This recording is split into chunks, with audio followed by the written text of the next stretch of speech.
C'est une histoire taboue, gardée sous silence, enfermée dans des boîtes d'archives pendant près de 50 ans, au point qu'au fil des ans, cette histoire est presque devenue un mythe.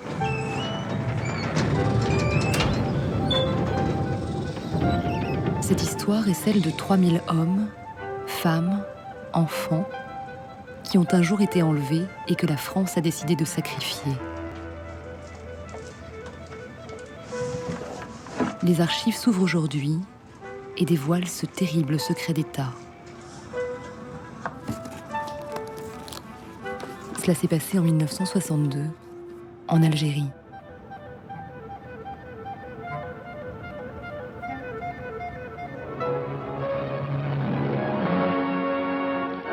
À Évian, sous les fenêtres de l'hôtel du Parc, la tempête du lac s'est apaisée. Symbole peut-être. Et tour à tour, Belkacem Krim et la délégation FLN, Louis Jox et la délégation française se sont encore une fois retrouvés, mais cette fois pour conclure. Le 19 mars 1962, les accords d'Évian entrent en application. Ils décrètent un cessez-le-feu et marquent officiellement la fin de 8 années de combats sanglants entre la France et les indépendantistes algériens. Les accords assurent aux Européens qu'ils auront leur place dans une Algérie indépendante, qu'ils pourront rester en toute sécurité. Sur le papier, les choses sont claires. Dans les faits, le cessez-le-feu n'est pas la paix. Il y a eu une forme de soulagement qui était tragique. Parce que beaucoup de gens de la ville arabe, disant « bon, c'est la fin de la guerre », sont revenus dans les quartiers européens et inversement, et c'est à ce moment qu'a commencé un certain nombre de meurtres inutiles, tragiques, dramatiques. On a vu des morts dans les rues, parce que les gens avaient cru à la fin de la guerre. Or, la guerre, hélas, allait continuer. C'était un pouvoir qui s'en allait et un pouvoir qui n'était pas encore installé. Donc une situation catastrophique.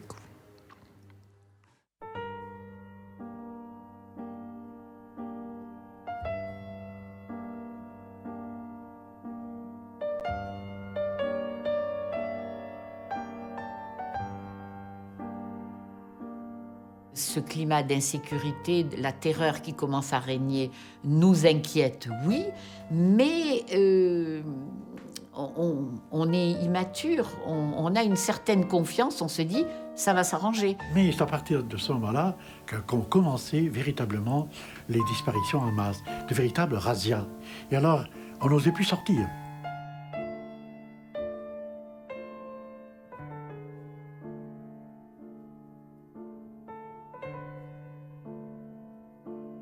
Mon mari est venu donc avec nous passer une dizaine de jours, mais il a été obligé de repartir pour faire la paye des ouvriers.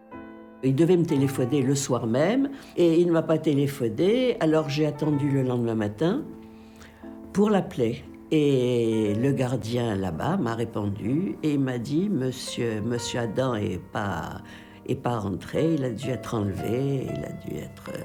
voilà ».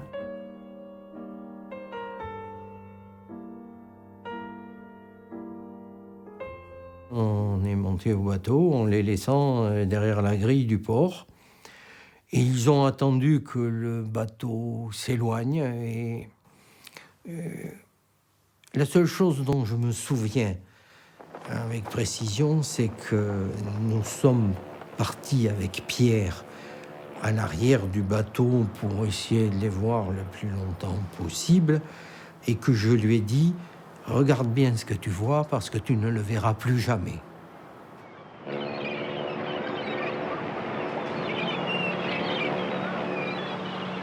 Je présume que mon père et ma mère sont partis après nous avoir laissés donc prendre le bateau, après nous avoir amenés au bateau, sont repartis chez eux. Ils sont partis de chez un oncle et une tante qui étaient sur Alger. Comme ils ont été enlevés sur la route, eh ben, ça veut dire qu'ils n'ont pas téléphoné le soir, et à partir de ce moment-là, mon oncle a dû s'inquiéter, se renseigner, et puis il a appris, parce que l'Algérie, c'était un grand pays en superficie, mais c'était un petit pays au niveau des communautés, tout le monde se connaissait, et il a été facile, certainement, mais je n'ai pas de détails, je ne sais pas.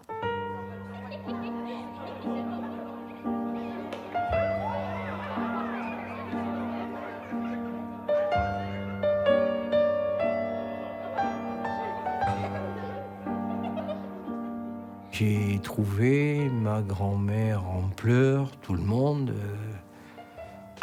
Qu'est-ce qui se passe? Et c'est là qu'on m'a dit, on vient d'apprendre parce qu'on avait envoyé, je sais plus quoi, un télégramme ou un coup de téléphone qui avait réussi à alerter mes grands-parents pour leur dire que nos parents avaient été enlevés. Bon, réaction de choc, bien entendu. Je suis immédiatement... J'ai voulu partir.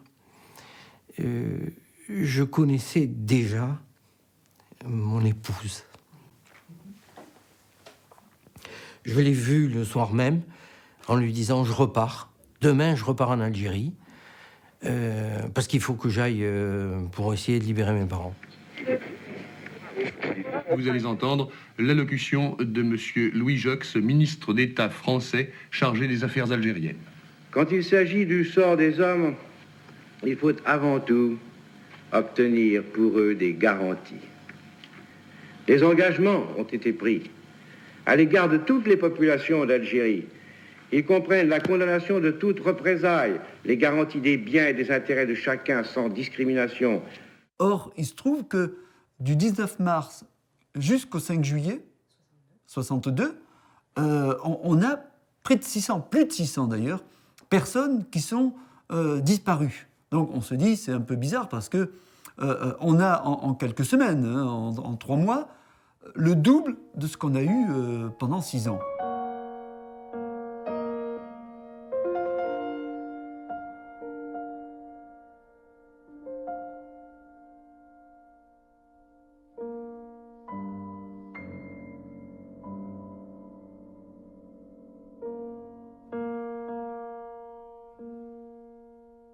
Il faut se représenter ce que c'est qu'un enlèvement. C'est un commando qui va enlever quelqu'un. C'est-à-dire il y a plusieurs personnes. Il faut une voiture un peu grande. Il faut immobiliser la personne. Bien entendu, les gens qui font ça sont armés. Ils ne se servent pas de leurs armes, parce que c'est le terrorisme silencieux. Étant donné que le FLN a signé les accords d'Évian, il ne s'agit pas de reprendre les attentats au revolver. Donc, on ne se sert pas d'armes à feu, mais on enlève. Donc, techniquement, on n'a pas violé le cessez-le-feu. Une personne qui va dans les champs, qui va faire une récolte, elle rentre plus le soir. Une personne qui part en vélo pour aller travailler, on va peut-être retrouver le vélo, mais elle, on ne le retrouvera pas. Des gens viennent, le soir, la nuit, frappent à la porte, vous ouvrez, prennent tous les gens, les emmènent et disparaissent dans la nuit, dont on n'a plus aucune nouvelle. Dans un immeuble, on enlève une personne qui est au 3e étage. Mais pourquoi pas le 2e, pourquoi pas le 4e? Et si demain c'est le 4e? Et si demain c'est nous parce qu'on est au second? Ça crée un sentiment vraiment de malaise et de peur. Mais de peur intime.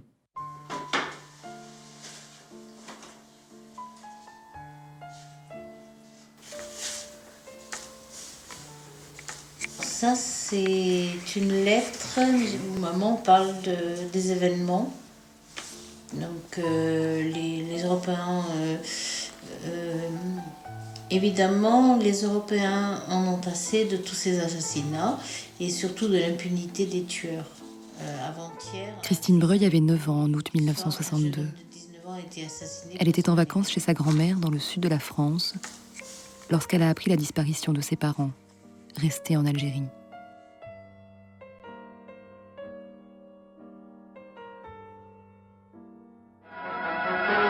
Dans son ensemble, la population a répondu à l'appel aux urnes du référendum. En métropole, les Français sont appelés à se prononcer pour ou contre l'autodétermination de l'Algérie.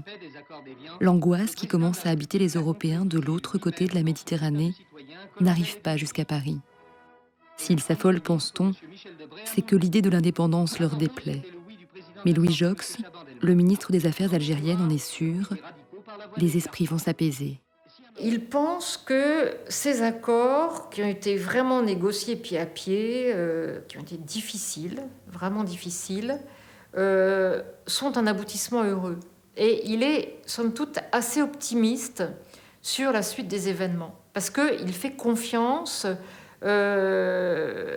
aux signataires des accords. Et c'est assez étonnant parce que finalement, il reste optimiste pendant très très longtemps, beaucoup plus que Pierre Messmer, par exemple, donc ministre des Armées. Et on le voit dans les interventions au Conseil des ministres, notamment après mai 62. Louis Joxe donne son point de vue, fait l'état de la situation en Algérie, avec des petits problèmes, mais ça va mieux, ça va mieux. Et dans le même conseil, Pierre Messmer est quand même beaucoup moins positif. Louis Joxe se refuse à voir ce que pourtant tous les courriers d'Algérie lui annoncent. Les archives regorgent de notes prouvant que les autorités françaises sont au courant de chacune des exactions. Je vous dis très nettement que l'armée savait tout. Le service du 2e bureau fonctionne très bien. Ces services de renseignement français sont remarquables. C'est-à-dire qu'on s'aperçoit que l'armée fait remonter des centaines et des centaines de rapports sur tout ce qui se passe. Et donc, il y a des fiches interminables dans les archives, il y a des dossiers énormes sur les enlèvements. Des enlèvements dont certains sont le fait de bandits et n'ont d'autre but que de récupérer un bien. Une voiture, un appartement. Mais l'armée française découvre très vite que la plupart de ces enlèvements sont des actions extrêmement bien organisées et donc certainement inscrites dans une stratégie. Pour la ville d'Alger, il y a 44 enlèvements d'Européens au mois d'avril, il y en a 273 au mois de mai. C'est donc une explosion des enlèvements. Alors, ce qui est tout à fait remarquable dans ce phénomène, c'est qu'il se déclenche le 17 avril à Alger, dans la Mitidja, c'est-à-dire dans la campagne, dans les communes de la campagne environnante de l'Algérois. Il se déclenche à Oran, le même jour, et également dans la campagne oranienne. C'est donc, on est obligé de penser qu'il y a un mot d'ordre central. Cela est très tôt signalé en haut lieu. Ce courrier, qui date du 21 mai 1962, est adressé par le général Fourquet, nouveau commandant supérieur des forces armées en Algérie, à Christian Fouchet, le représentant du gouvernement français à Alger. Sous prétexte d'une lutte anti-OAS, ces enlèvements dévoilent en fait un plan concerté du Front de Libération Nationale qui s'en prend a priori à toutes les catégories de la population européenne. Hommes jeunes, vieux, femmes, très jeunes gens.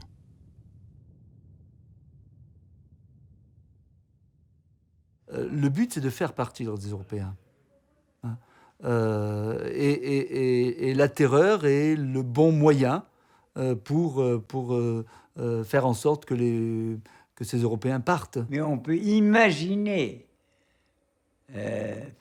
intellectuellement le fait de se mettre à la place des autorités algériennes et de dire il y a trop de Français, il faut leur faire peur pour qu'ils partent. À mon avis, le fond de l'affaire, c'est ça. Il faut leur faire peur pour qu'ils partent et qu'ils nous débarrassent. Il y en a trop. Il y en a. Et mettez-vous un instant du côté algérien, il est évident que si vous faites partir les Français, vous récupérez beaucoup de choses. Vous récupérez des terres, vous récupérez des appartements, vous récupérez des biens mobiliers, vous récupérez des tas de choses. Or, précisément, vous êtes si je vous dis, vous êtes dans le bon chemin. Autrement dit, les autorités elles-mêmes dont vous dépendez vous encouragent à vous conduire comme ça. C'est tout. Grâce à ces informateurs musulmans et à quelques arrestations ciblées, l'armée recueille nombre de renseignements sur le sort des Européens enlevés. Suite interrogatoire, la personne appréhendée a reconnu plusieurs assassinats d'Européens à Victor Hugo, Petit Lac, au cours des 15 derniers jours. Il y aurait encore une vingtaine d'Européens prisonniers, détenus à l'école de la rue Guelma et au 23 rue du Général Brossard à Victor Hugo. Les services de renseignement de l'armée font des enquêtes poussées. Les informations sont vérifiées, recoupées. Mais jusqu'à avoir un degré de précision qui donne, par exemple, le nom de tous les lieux où des Européens sont séquestrés, subissent des tortures, quitte à avoir aussi des plans de certaines maisons extrêmement détaillés où on montre bien la salle où les tortures sont pratiquées.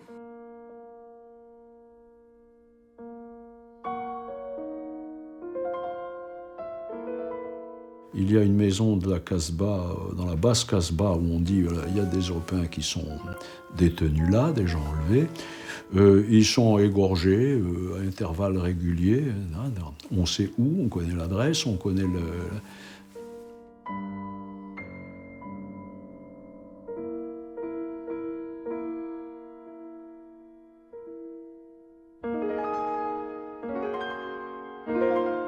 Ce qui est quand même assez particulier, c'est que toutes ces archives remontent. C'est-à-dire que ce sont des archives qui émanent soit des lieutenants, des capitaines, des informateurs, parce qu'ils ont tous des informateurs musulmans. Ça remonte, ça remonte dans la hiérarchie, et ça remonte jusqu'au commissaire de la République, hein, jusqu'à Fouché, mais ça remonte jusqu'au ministère de la Défense, et ça remonte jusqu'au secrétariat général à l'Élysée, et jusqu'à De Gaulle. Et donc, tout le monde est au courant de tout ce qui se passe. Nous n'avions pas, à l'époque, au cabinet de Louis Joxe, entendu parler de, ouvrez les guillemets, disparition, fermez les guillemets, en Algérie. Comme ça, de disparition politique. Nous savions naturellement qu'il y avait des meurtres, nous savions qu'il y avait des enlèvements, bien sûr. Mais comme quand vous ouvrez Le Monde dans l'après-midi. La même chose. Bon. Mais ça n'allait pas plus loin. C'est ça la réalité. À chaque heure, on avait les renseignements sur les enlèvements qui se faisaient, etc. Qu'est-ce qu'on fait? Ah oui, mais rien. Vous ne bougez pas. Ordre supérieur, vous ne bougez pas. C'est simple. Et je vous dis, on constate tous les jours, des enlèvements, puisqu'on appelait ça des enlèvements, et on ne fait rien parce qu'on nous a demandé de rester les bras croisés.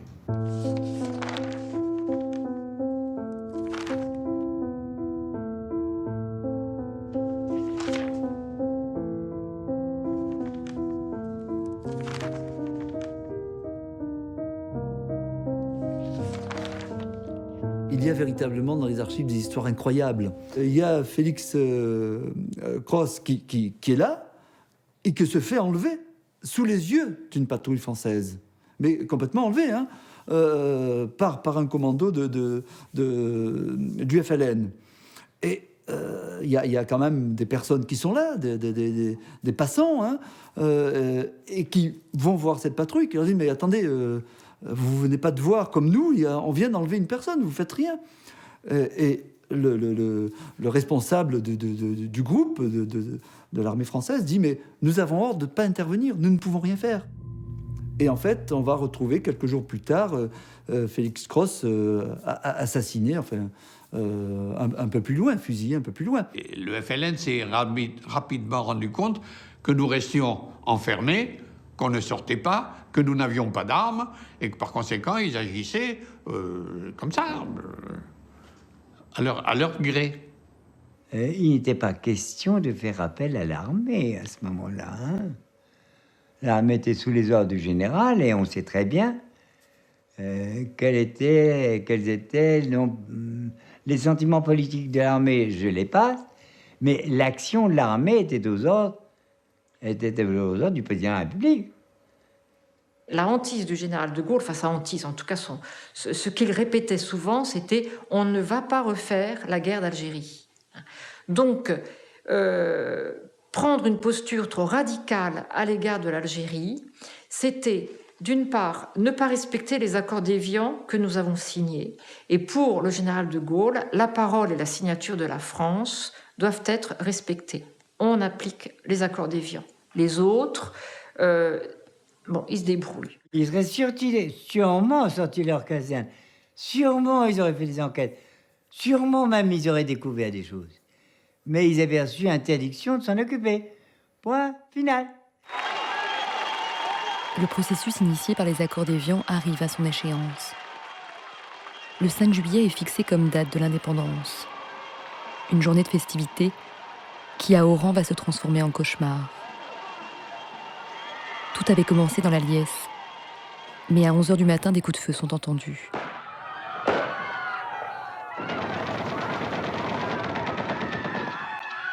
Venu on ne sait d'où, sans raison, une fusillade se déclenche et Oran connaît de nouveau la terreur des combats de rue. L'OS a tiré sur la foule. C'est le bruit qui court, donc tout Européen qui est là est un suspect en puissance. Et à un certain moment, on s'est rendu compte qu'on se faisait tirer dessus. Mais alors c'était assez impressionnant parce que d'abord je n'ai pas cru, je ne comprenais pas ce qui se passait. Mais on se faisait tirer dessus à la mitrailleuse lourde. C'était à la 12-7, c'était très impressionnant, on voyait des morceaux qui partaient dans tous les sens. Et donc il y a des gens qui se font agresser donc, sur la place d'Armes même, assommés, égorgés, lynchés. Donc il y aura de nombreux morts ce jour-là. Mais il y a aussi beaucoup d'enlèvements. Les forces de l'ordre musulmanes opèrent des centaines d'arrestations indifféremment auprès de leurs coreligionnaires ou des Européens. Ils allaient chercher des gens qui s'étaient réfugiés dans les endroits les plus incongrus. Parfois, il y avait un s'était réfugié dans une boucherie. On a vu une bonne quinzaine de personnes qui étaient littéralement entassées dans une petite boucherie dont ils avaient tiré. Les grilles étaient fermées. Il y avait ce rideau de boucher, le rideau de boucher qui fermait là, mais ils étaient derrière cela. Et ils se cachaient, mais ils parlaient un peu fort. Et là, ils avaient été sortis visiblement à coup de crosse, pas très gentiment.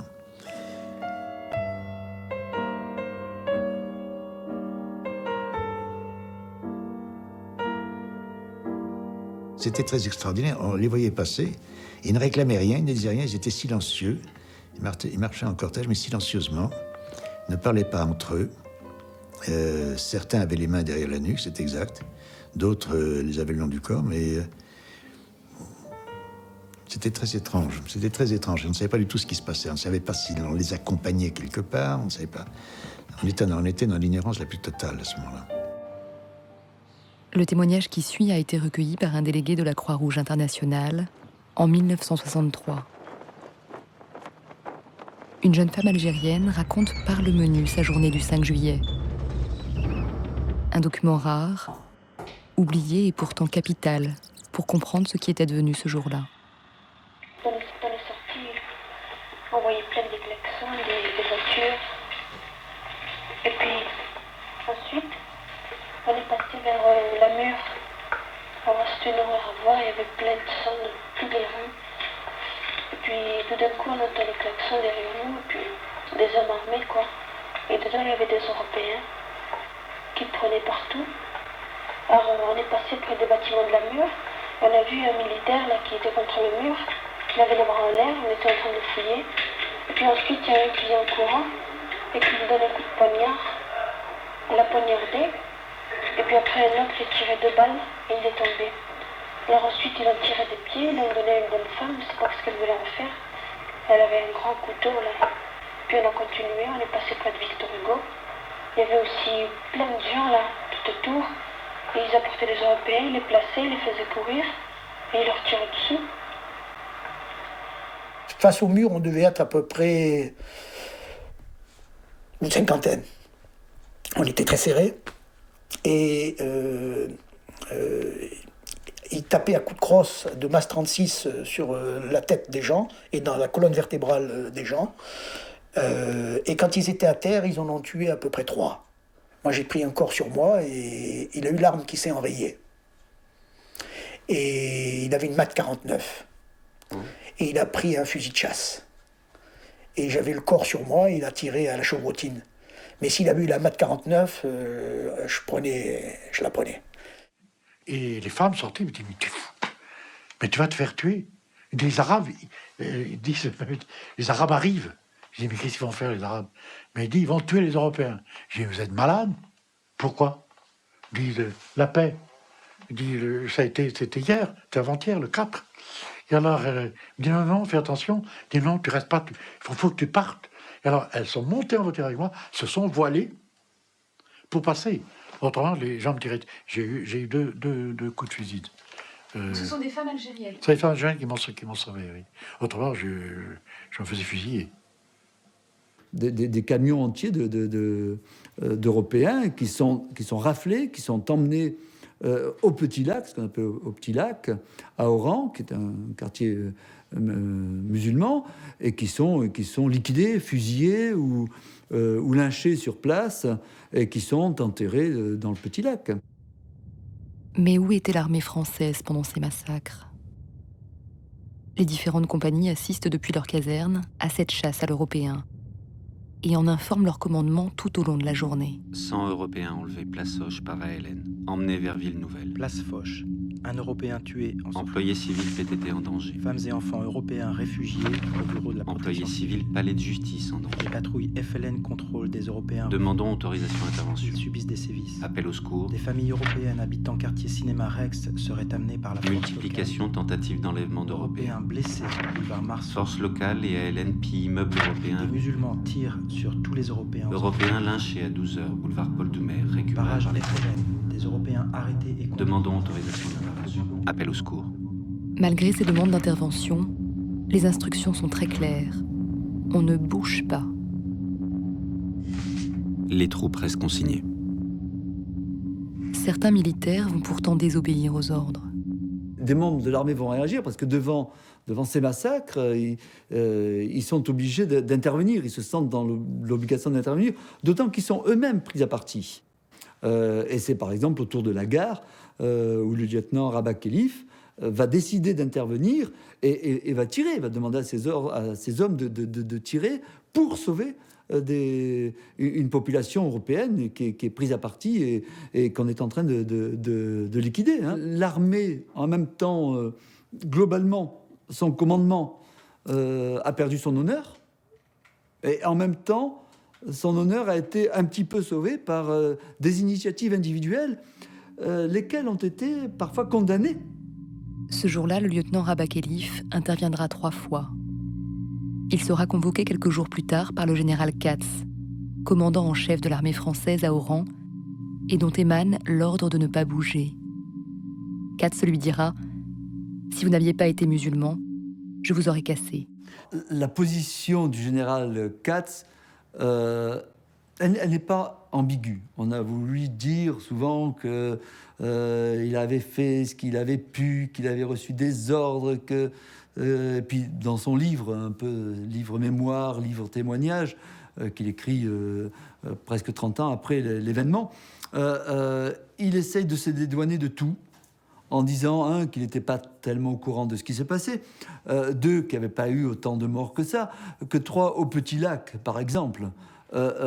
L'odeur qui venait de ce Petit Lac, c'était parce que, franchement, les poubelles, enfin les éboueurs n'étaient pas passés et qu'il y avait un amoncellement de poubelles et que l'odeur venait de là. Alors on est parti près de chez moi, là, au Petit Lac. Là, c'est une rue juste près de la section où j'habite. Il y avait plein de voitures, il y avait plein de monde avec armés de haches, de couteaux, d'armes. Il tuait tout le monde, il laissait personne, il les mettait en tas. Il les mettait en tas. En tas. Oui. Alors il y avait un tracteur, là, c'est pas une machine, là, qui venait du cimetière américain, là. Il sortait une route, et puis qui venait écraser le tas. Et puis d'autres jetaient de l'essence et les brûlaient. Et puis après, où ça s'ouvre? À la Sepkra, oui. Et il y avait même des corps qu'on apportait de je sais pas où, on les tuait, et ils les apportaient comme ça, comme des autos de boucherie, là, plein de sang et tout ça, et ils les jetaient par terre. Et puis, il y en a d'autres qui jetaient de l'essence, ils les brûlaient. Alors à la fin, il ne restait plus rien, il ne restait que des os, des dents cassées de tous les endroits, et puis il y avait plein du sang tout partout. Et puis, il y avait l'hélicoptère qui tournait tout autour. Katz a eu en main des documents qu'il a parfois même signés. Hein. Et en tout cas, ce que je sais, c'est qu'il était au courant de tout ce qui se passait. Il a reçu tous les télégrammes Donc, il savait minute après minute ce qui se passait, où ça se passait et comment ça se passait. Ça, il a eu. Il envoie même des hélicoptères faire ce qu'on appelle des RAV, des reconnaissances à vue, pour savoir ce qui se passe. Donc, il sait très bien qu'au Petit Lac, c'est pas les poubelles, mais c'est l'amoncellement de cadavres déjà qui donne cette odeur-là.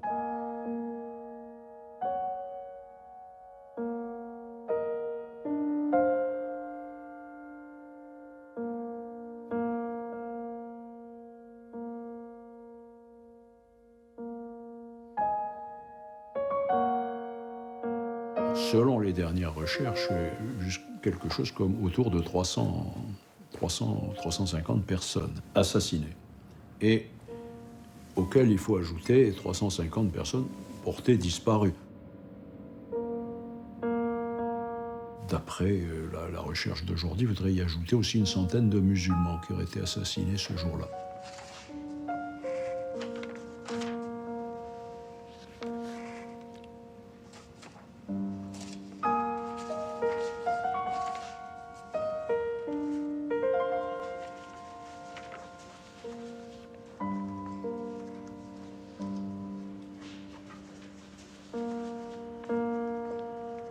Ce qu'on peut dire, c'est que le 5 juillet est la journée où il y a eu le plus de morts dans la guerre d'Algérie.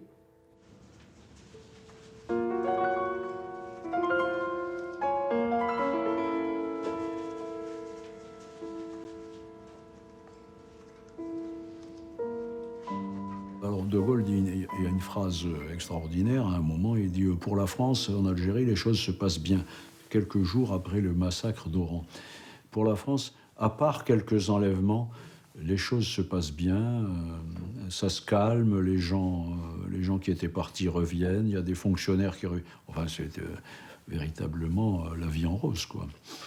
Moi, je pensais que toute chose égale par ailleurs, puisque c'était inévitable, il y aurait naturellement ce terme que je trouve affreux de langue française, et qui s'appelle des bavures, qu'il y aurait des bavures, donc probablement lors de l'indépendance de l'Algérie, mais que celle-ci était lieu parce qu'elle était inévitable, et que par conséquent, il fallait en passer par là, et admettre que, voilà, on pouvait espérer pour le mieux, mais ça, ça ne s'est pas bien passé, mais ça aurait pu se passer beaucoup plus mal. C'est des choses qui sont incompréhensibles. Ouais. Et l'État français s'est comporté de cette façon-là. Il y avait 3 000 ou 4 000, sans compter les harkis, qui ont été enlevés. 4 000 personnes sur 50 millions de Français. C'est pas dramatique. Ça fait partie des pertes et des profits. Alors, lorsque vous êtes directement concerné, c'est difficile à admettre. Quand on voit la colonne disparue et la colonne enjeux nationaux et internationaux, c'est vrai que la raison d'État fait que les enjeux nationaux et internationaux l'emportent. De Gaulle pense qu'il faut à tout prix se libérer de l'Algérie parce que l'Algérie coûte trop cher, parce que l'intérêt des Français d'Algérie n'est plus celui de la France. Le monde tel qu'il est au début fin des années 50, début des années 60, n'est pas un monde colonial. Ça n'est plus sur les colonies qu'on peut fonder la puissance d'un pays. Ça, c'était bon pour le 19e siècle, le début du 20e siècle, et même jusqu'à la Deuxième Guerre mondiale, en quelque sorte. La puissance nucléaire est l'élément déterminant, et vraiment l'instrument de la puissance. Ce matin, à 7 heures, un champignon comme celui-ci a marqué en plein cœur du Sahara l'accession de la France à la puissance atomique. Depuis plusieurs années, la France a un programme nucléaire militaire. Depuis 1958, le président René Coty, donc avant le retour du général, a décidé d'organiser au Sahara des bases d'expérience nucléaire. S'il y avait eu des tensions énormes, insurmontables avec l'Algérie, la France n'aurait pas pu garder pendant quelques années la base aéronavale ni les bases aérospatiales pour faire les essais nucléaires au Sahara, par exemple. Et moi, ma fille a été enlevée il y a 18 jours, madame, alors qu'elle faisait rien. 2 mois et demi, madame, alors qu'elle ne faisait rien, ma fille. Il est Maroc, et ma fille, elle était à Changarnier, elle était avec son mari, elle a été enlevée. Les familles de disparus, elles, sont loin de ces considérations géopolitiques. On le rendra, alors qu'il le rende s'il est vivant, qu'il le rende, bon Dieu. Elles veulent croire que des libérations sont possibles. Ils sont nombreux, pères, mères, conjoints, à se poster devant les prisons ou les bâtiments officiels pour se faire entendre. À partir de juillet 1962, les proches des disparus tentent d'alerter l'opinion publique. Mais leur histoire n'est que très peu relayée par la presse. Ça a duré depuis trop longtemps. C'est une guerre qui avait traîné depuis 1954. C'est une guerre qui avait traîné pendant 7 ans. Bon, il y avait pas mal de casses parmi les appelés. Il y a beaucoup de garçons qui sont restés là-bas. Et je crois qu'à Paris, les gens s'en fichaient un peu. Il y aurait eu 3000 disparus en 8 jours. Il y aurait eu un phénomène. Mais il y a eu égrené comme ça des disparitions pendant plusieurs mois, dont d'ailleurs les Français de métropole, mais même nous, en Algérie, nous ne nous rendions pas compte. Ce n'est qu'après coup qu'on a pu additionner. Il y aura quand même, il y a 3000 Français qui ont disparu. Mais le lecteur du Figaro ou le lecteur de l'Aurore, tous les 2-3 jours, il voyait il y avait une disparition. Mais il y avait aussi plein d'autres événements. Il disait, ah oui, ça c'est très triste. Mais très peu connaissaient. 3000 sur une population de 40 millions, c'est pas comme en 14-18 ou en 39-45 où tous les 3 jours on annonce le cousin un tel. On est tout le temps en train d'apprendre que quelqu'un est tué. Là c'est tout à fait différent. En plus, c'est les vacances et puis en plus, l'affaire algérienne. Ouf. Tandis qu'étaient entreprises des recherches pour retrouver d'autres disparus, 20 Européens, dont une femme incarcérée à la caserne d'Orléans, étaient libérés sur ordre du Conseil de la Wilaya 4. Par cette décision, la Wilaya 4 a voulu, selon ses propres termes, marquer le désir de la population de voir rester en Algérie les Européens désireux de contribuer à la construction du pays. Il y a très peu de libérations. Alors, il y en a quelques-unes justement en septembre, parce que c'est quelques jours avant que Ben Bella prenne le pouvoir.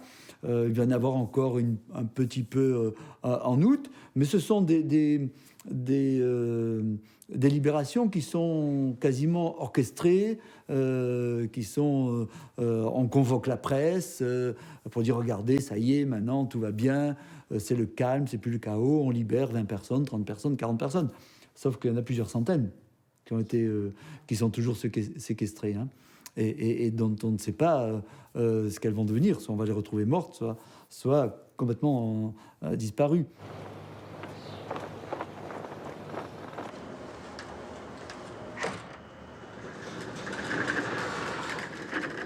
Finalement, il faudra attendre fin décembre 1962 pour qu'un accord ait lieu entre la France et l'Algérie. La Croix-Rouge internationale est alors mandatée pour enquêter sur les disparus civils européens. Lundi 20 mai. Données concernant les cas Eugène, Gaossi, Lodé et Banon. Les fonctionnaires actuels ne possèdent aucun dossier. Pris contact avec les autorités municipales qui, installées depuis peu, disent ne rien savoir. L'ancien directeur n'est plus là. Rendu chez le maire de l'époque. C'est enterré chez lui, il ne sait rien. Contact avec les autorités municipales en fonction depuis peu, non seulement ne savent rien, mais nous ont reçus avec le plus grand manque de courtoisie. Le drame de la Croix-Rouge, c'est que ce sont des fonctionnaires qui fonctionnent avec l'aide des fonctionnaires locaux. Par conséquent, elle est totalement limitée dans son monde. Et les archives de la Croix-Rouge nous montrent même les difficultés d'enquête des membres de la Croix-Rouge, puisqu'ils disent très clairement ne pas pouvoir interviewer toutes les personnes qu'ils auraient voulu interviewer. On ne leur donne pas accès à tous les camps, on ne leur donne pas accès à tous les lieux de détention. La Croix-Rouge a fait deux rapports d'ailleurs, qui ne sont pas du tout inintéressants, mais qui restent quand même profondément douteux, puisqu'elle n'a pas pu aller dans les endroits où elle voulait aller, parce qu'elle n'a pas eu l'autorisation des Algériens. La thèse du gouvernement français, c'est de dire il y a eu des enlèvements, mais les disparus sont un mythe. C'est-à-dire que les enlèvements se sont soldés soit par des assassinats, soit alors par des libérations. Et que des personnes qui pourraient être encore disparues en 62, 63, 64, c'est un mythe. Et donc, la volonté du gouvernement français de l'époque, c'est de faire disparaître le mythe des disparus. Et nous, on peut apprendre dans les archives que des personnes ont été libérées en 63, en 64, ou qui ont pu s'échapper en 64, 65. Donc, il y avait encore des personnes séquestrées, détenues après le passage de la Croix-Rouge. Les archives révèlent effectivement que bon nombre de disparus ont été gardés prisonniers pendant plusieurs semaines, plusieurs mois, voire plusieurs années pour certains. Un homme a survécu à ces épreuves. André Ossignac était un jeune soldat. Il a été enlevé le 21 juin 1962 à Alger. J'étais en ville pour chercher des cigarettes pour les autres. Je suis tombé sur une patrouille de FLN qui m'ont pris, qui m'ont tout supprimé.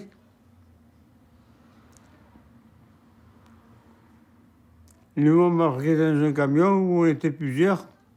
Les prisonniers passeront 2 jours enfermés dans un four à chaud avant d'être transférés dans une mine à 1 heure de route d'Alger. C'est un grand tunnel, étayé.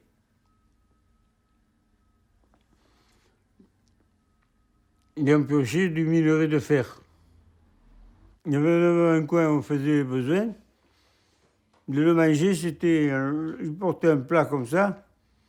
Et chacun se servait, il y en arrivait qui se battaient parce que tellement ils avaient faim, ils se battaient. Il y en a même qui se sont suicidés. On faisait pipi dans la main pour boire. Et ça suintait dans la mine l'eau. On avait déchiré les vêtements, on avait fait des lambeaux, et on suçait ça. Celui qui n'arrivait plus à travailler, il enlevait. On ne sait pas où vous allez. André Ossignac a tenté 3 fois de s'évader. Je me suis mis entre 2 chariots. J'ai été jusqu'au concasseur, mais il y avait des sentinelles, ils m'ont tapé. Ils m'ont rentré, ils m'ont tabassé. Ils m'ont mis un taquet entre les chevilles. Ils m'ont attaché. Ils ont passé un fer sous l'ongle, ils ont arraché.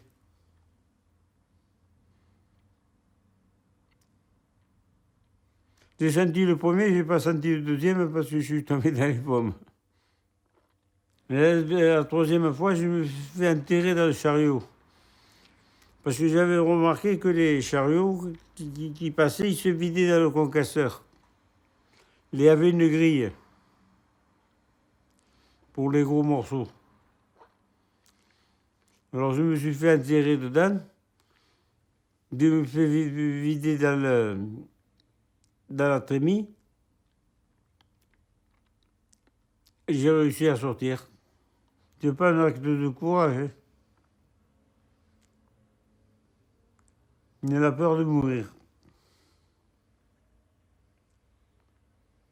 C'est pour ça que je tentais le tout pour le tout. Mourir pour mourir, je ne voulais pas mourir dans la mine. André Ossignac a passé 3 ans dans cette mine. À son retour en France, il est déclaré déserteur par l'armée et emprisonné. sous prétexte qu'officiellement, il n'y a pas de prisonniers en Algérie. Là, ça m'a mis en colère, c'est que j'ai donné l'endroit et qu'on n'a rien fait pour aller les chercher. Pour ces quelques hommes et femmes qui ont eu la chance d'être libérés ou de pouvoir s'échapper, des milliers de familles ont continué à espérer, malgré tout.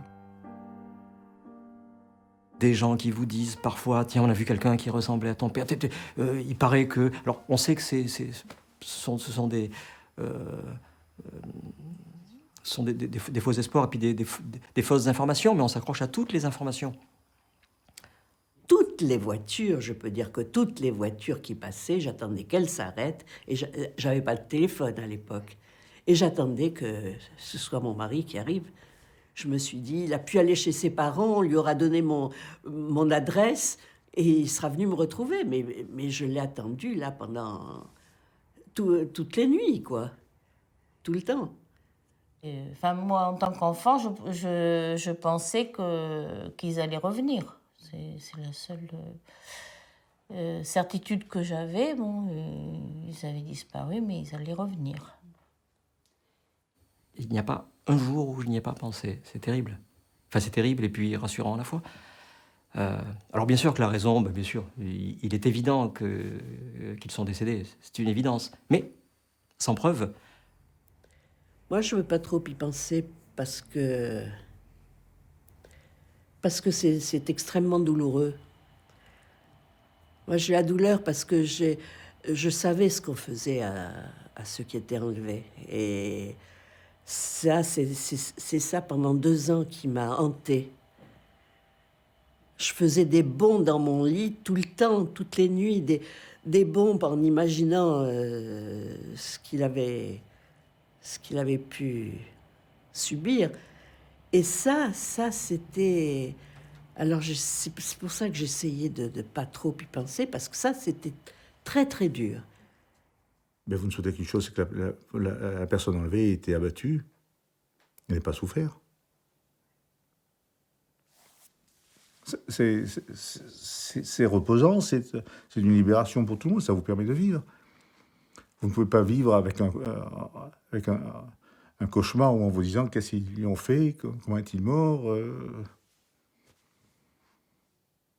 Quelque part, c'est plus simple. Mais quand on sait ce qui se passe, et surtout quand c'est sa mère, on est très inquiet parce que on sait bien comment ça se passe en ces fins de guerre. Je veux dire que les femmes subissent toujours les outrages des outrages. Donc, si vous voulez, c'est la catastrophe morale. Parce qu'on se dit, même si on les retrouve, on va les retrouver comment? Mais le deuil ne peut pas se faire. Ne peut pas se faire. Moi qui vous parle, ça n'engage que moi. Je ne me suis remariée qu'en 1993. Posez-vous la question pourquoi. D'un côté, on dit ben oui, c'est fini, et puis au fond de vous, il y a une petite voix qui vous dit peut-être pas, peut-être pas, peut-être pas.